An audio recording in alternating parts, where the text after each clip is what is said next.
جب Soviet union ختم ہو گیا تو CIA خود ایک عجیب صورتحال میں آ گئی. لوگ پوچھنے لگے کہ اگر اب کوئی بڑا دشمن ہی نہیں رہا تو پھر دنیا کا سب سے بڑا انٹیلیجنس ادارہ اپنی اہمیت کیسے برقرار رکھے گا؟ پھر کیا ہوا؟ اگست 1998 میں القاعدہ نے مشرقی افریقہ میں واقع امریکہ کے 2 سفارت خانوں پر طاقتور ٹرک بم حملے کیے. ایک حملہ نیروبی یعنی کینیا میں اور دوسرا دارالسلام یعنی تنزانیہ میں ہوا.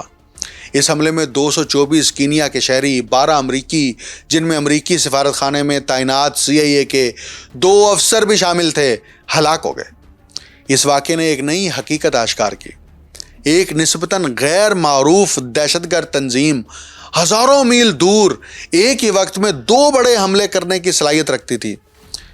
اسی واقعے کے بعد CIA کی ترجیحات بدل گئیں اور دہشت گردی کے خلاف جنگ اس کا مرکزی مشن بن گئی. اس دوران سر جنگ کے زمانے میں کئی سخت اور متنازع طریقے دوبارہ استعمال ہونے لگے، جن میں خفیہ جیلیں، تشدد اور سخت تفتیشی طریقے شامل تھے. یہاں ایک نقطہ سمجھنا بہت ضروری ہے. امریکہ کی خارجہ پالیسی میں بڑا دشمن پہلے سوویت یونین تھا. اب دہشت گردی کے نام پر القاعدہ دشمن کی شکل میں نمودار ہوئی. یہ حقیقی دشمن تھا یا پھر امریکہ نے دنیا پر جنگیں مسلط کرنے کے لیے ایک پراکسی دشمن تخلیق کیا تھا؟ اس سوال کا جواب میں آپ پر چھوڑتا ہوں. اب آتے ہیں آپریشن سائیکلون کی طرف، جو کہ افغانستان میں مجاہدین کو خفیہ طور پر فنڈز اور ہتھیار فراہم کرنے کا CIA کا ایک خفیہ منصوبہ تھا. CIA کے اہلکار گسٹ ایورا کوٹوس، جنہیں ڈاکٹر ڈرٹی بھی کہا جاتا تھا، اور ٹیکساس کے کانگریس مین چارلی ولسن کی وجہ سے یہ پروگرام ایجنسی کا سب سے بڑا آپریشن بن گیا، جس کے تحت 1987 تک ہر سال $600 ملین سے زیادہ کی رقم افغانستان بھیجی جانے لگی.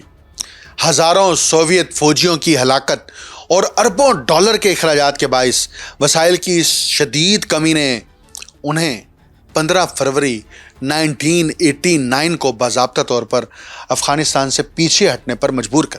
CIA رفتہ رفتہ ایک ایسی انٹیلیجنس ایجنسی سے جس کا بنیادی کام جاسوسی اور معلومات کا تجزیہ تھا، ایک نیم فوجی ادارے میں تبدیل ہو گئی.